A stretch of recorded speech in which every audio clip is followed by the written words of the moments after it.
Well, something on my mind here on Garrett Podcasting has to be the fact that we might have actually seen common sense at the ballot box in certain places in America last night on election night.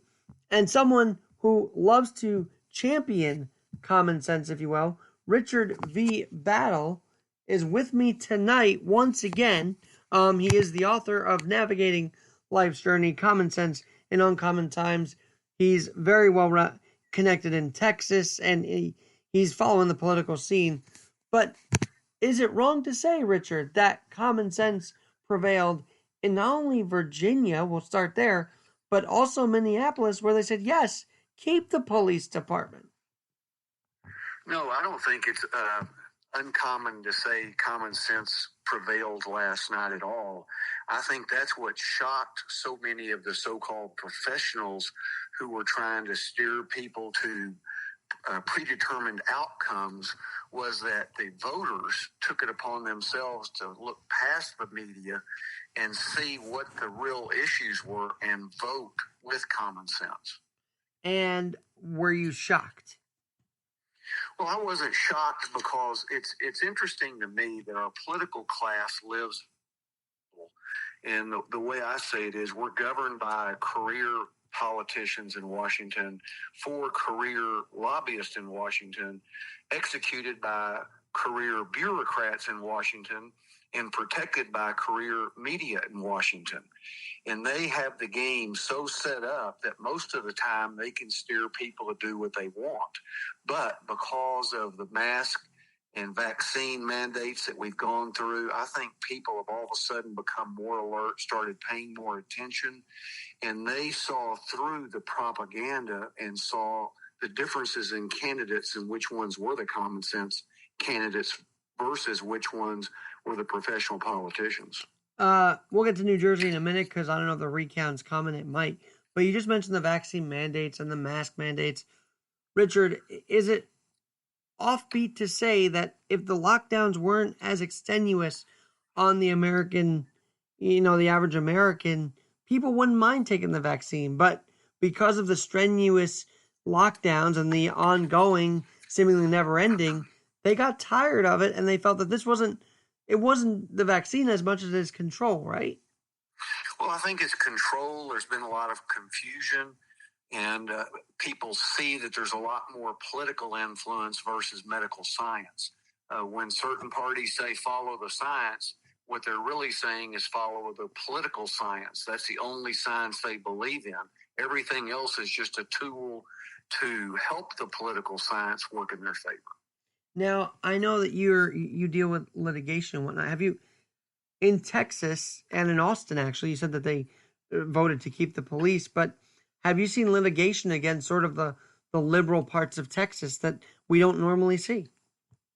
Well, no, and what happened yesterday in Austin was there was a proposition ballot to refund the police at 2 officers per 1,000 people, and it failed, and the liberal establishment wanted it to fail, and George Soros-backed groups provided the lion's share of the money against it, and Austin defunded the police by a bigger percentage than any other city last year, and they tried to mask and hide it, but they were caught, and so it's really interesting that they were able to deter this particular proposition because it wasn't sold well in all this outside money, because they said that 2 officers per 1,000 residents would bankrupt the city and they'd have to cut all these other services. Well, 2 officers per 1,000 citizens is about average or maybe even below average in the country. So that wasn't the real issue. That was a red herring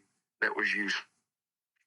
Richard, I've got to ask you, speaking about red herrings and masking, I feel like in Virginia, they were trying to distract from Youngkin's campaign, meaning you had the Lincoln Project do the tiki torches, you had even supporters bring out the flag that was used in the riot, but it seemed that the media's spin on that was rejected by Virginians, considering Youngkin won last night.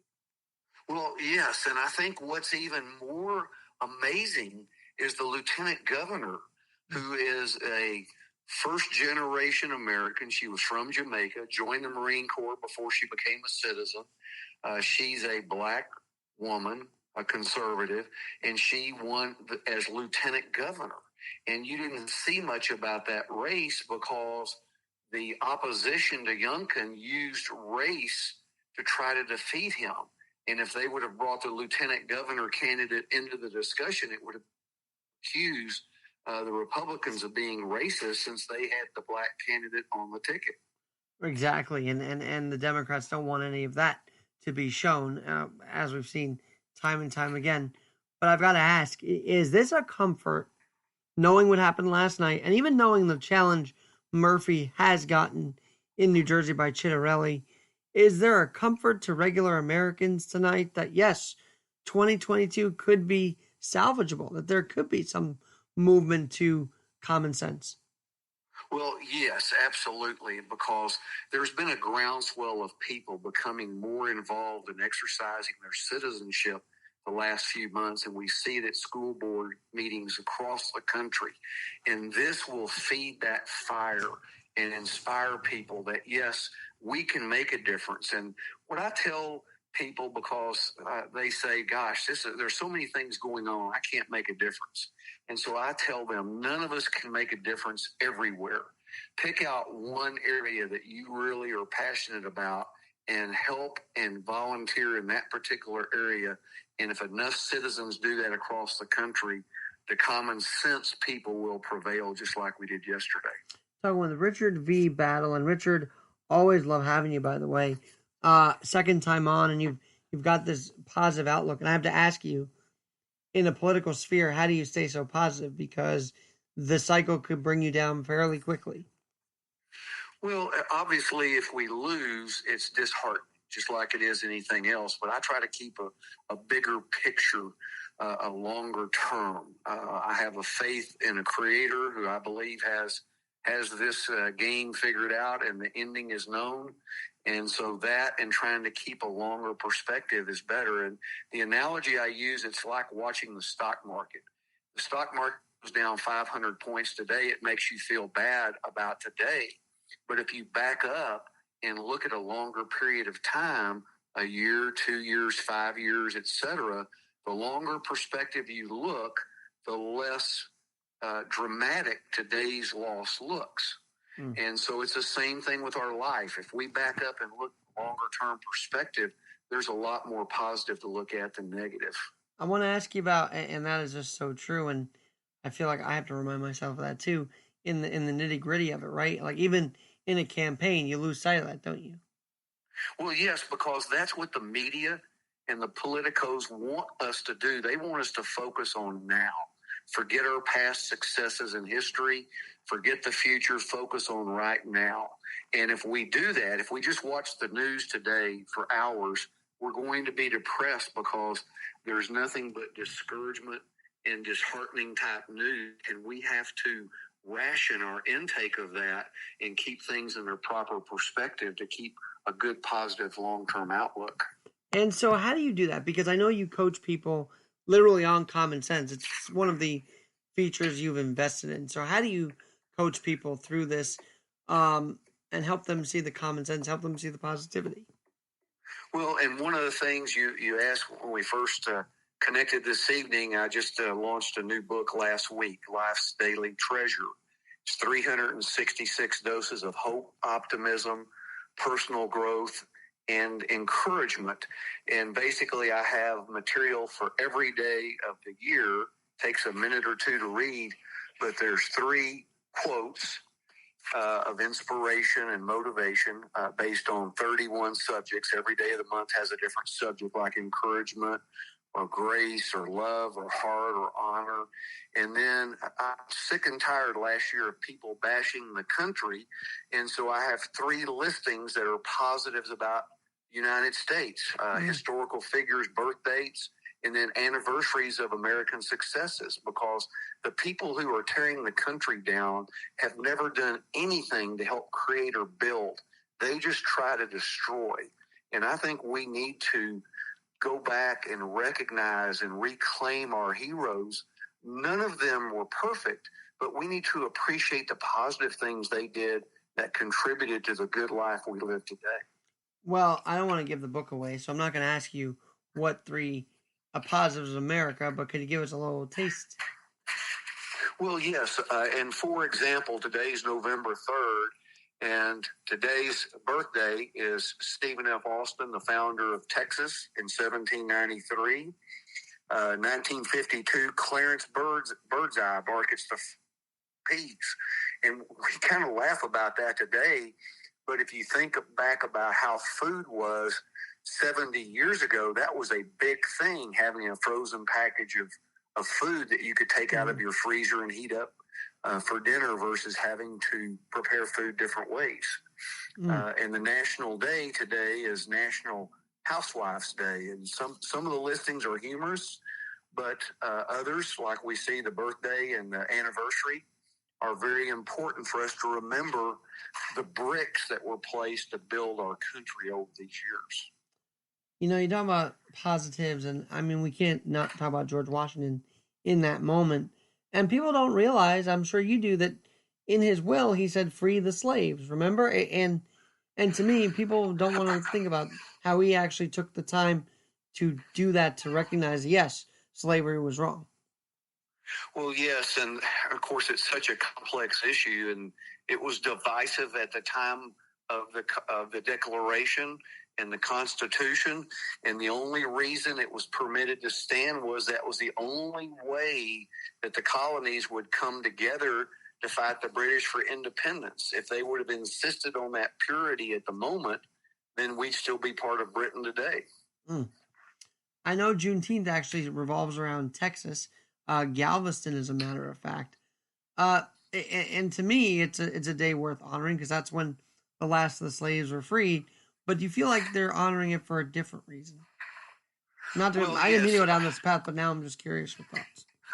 Well, for my entire lifetime, Juneteenth was always celebrated by the African American community, and it was made a state holiday in Texas about 20 years ago. And for your audience, a federal ship landed in Galveston, Texas. General Gordon Granger got off and informed the slaves for the first time that they were free on June 19th, 1865. And so it's always been a big day in Texas. It's become a federal holiday now. And I think it should demonstrate the commitment and sacrifice that was made by several 100,000 men to provide that freedom at the time. And yes, it should have been done earlier, but it could have been done later. And those people back in those days paid a hefty price to go ahead and make that freedom. And there's been a lot of efforts to make amends over the years for that. I want to talk about another sort of patriotic guy, which is Paul Revere, because when I saw Virginia turn red, I felt like that was Paul Revere saying, "Hey, it was a warning shot to the Democrats. Don't mess with us." It felt like that was like Paul Revere riding in the middle of the night to change things for America. Well, the way I kind of think about it very similarly is that the election yesterday, the voters reminded the politicians of their limits and that the voters are watching and that the politicians work for the voters. And too often, and we saw it with the governor candidate McAuliffe in Virginia, he was very arrogant and condescending when he talked about parents' involvement in the schools, like he had a God-given right to rule people, and people shouldn't ask him any questions about how he was going to do it. And as I described a couple of years ago, I believe the Democrat platform normally is trust me and don't ask any questions, because they have this God-given right, they believe, an entitlement to be the ruling party. I want to ask you about places that aren't yet blue, or aren't yet red, rather. We saw California have a recall, but that failed. We see New York have a governor's race next year. Should the Democrats of New York State be worried if they're... And I'm in New York, but I want an outsider's perspective on this. Seeing what happened in Virginia and New Jersey, could New York have a chance at turning red? Well, I think there's always a chance, obviously, in places like California and New York. It's much more difficult. Massachusetts and some other states, it's much more difficult. But I grew up in Texas where there had been nothing but Democrats for 100 years after the Civil War. And you had liberal Democrats and conservative Democrats, but there were no Republicans elected until the late 1970s, early 1980s. And so we started like California, New York, Massachusetts, and other places are now. And it took election to build Republican strength up to make the Republicans competitive. And then now they're the leading party. The Democrats are competitive now, but it's a two-party state. And I think that can happen in every state in the union if common sense principles, if we go back and remind people of the uniqueness of our country's foundings and the greatness of the ideals. People want to sacrifice the ideals of the Declaration and Constitution. That's not the problem. Those ideals are really great. The problem are the people who try to rule or lead the country are flawed. And if we force people to lead by those ideals of the Constitution, and when we do that, we're much more successful than when the politicians veer off and do things their own way. No, Richard V. Battle. Richard, it's been great talking to you so far, but I've got to ask, you just mentioned about split party, and it dinged in my head to ask you this. I am more wanting a Senate that goes Republican than the House, because I think getting both is a little bit of a tall task. But how important would it be in 2022 if the Senate goes in Republican control? That way they can sort of moderate what the heck the House is doing. Well, that's exactly true. And of course, we have a risk right now of the Senate abolishing the filibuster rule, which to me would be tragic, because remember, in a constitutional republic, unlike a democracy, it protects the minorities from being abused. Yes, they can lose certain votes because of the majority, but it keeps the majority from abusing them. Whereas in a pure democracy, the minority is totally abused by the majority. And so if the Republicans can win the Senate, that would eliminate that threat, and a balanced government in that regard would be much healthier than what we're seeing now. For example, these infrastructure bills that so up in front right now, and the Democrats are fighting with each other back and forth. Well, I think if they would have been more moderate on those bills, they could have gotten some Republican support and got some of that stuff done. But they took off as far as they could to the left, which makes it much tougher. My dad used to tell me about the stock market that the bulls make money and the bears make money and the hogs get led to the slaughterhouse. And so right now, I think in Congress, they're trying to be hogs, trying to get too big a bite of the apple, so to speak, by that bill. And they can't get any Republican support, and they can't even get all the Democrats to agree with each other. I was going to say, if it wasn't for Joe Manchin and Sinema, we would really be sold up a river right now, I feel. So thank God for that. Well, I'm thankful for them right now, but I have to be candid and say that I don't put my trust in them. I think if they get the deal they want, then they will vote for it. We just have to hope that they hold the line, and if they do that, it's as good a bill as possible. But I hope that they'll hold the line, and neither of those bills will pass. Richard, you mentioned the school boards, and clearly Texas and Virginia, you've got a lot of blue collar workers in both. Parents who care. Was the Merrick Garland memo a election killer for the Democrats that maybe not even talked about that much? Well, I don't think it helped, and I think it showed more about the politicization of the Attorney General's office than anything else. That they would take an issue like that and get involved, whereas normally the Attorney General's office would have stayed out of that and just let it be for the local school districts. And when they got involved, I think that scares Americans that too many of the agencies are becoming politicized, And there's a fear if the IRS gets these extra agents and starts coming after people based on how much money you're spending and things of that nature. I think those are the type of things that scare people.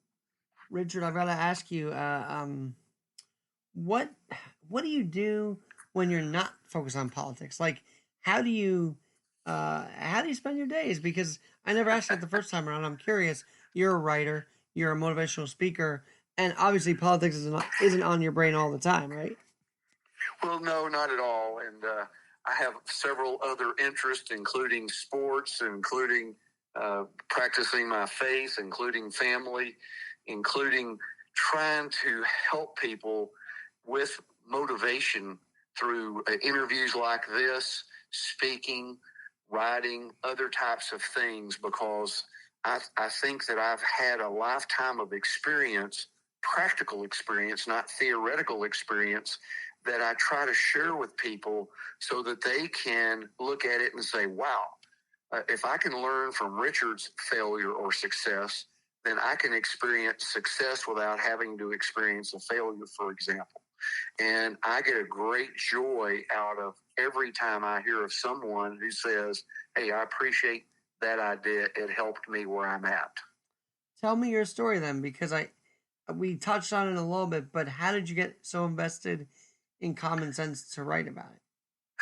Well, first thing is, I never dreamed of writing one book, much less 8, which I have published now. And the first book was published 33 years ago, which is pretty unbelievable.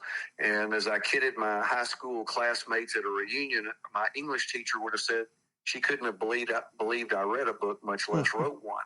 But what happened was I had experiences. The first book was written about leadership based on a significant volunteer leadership experience I had.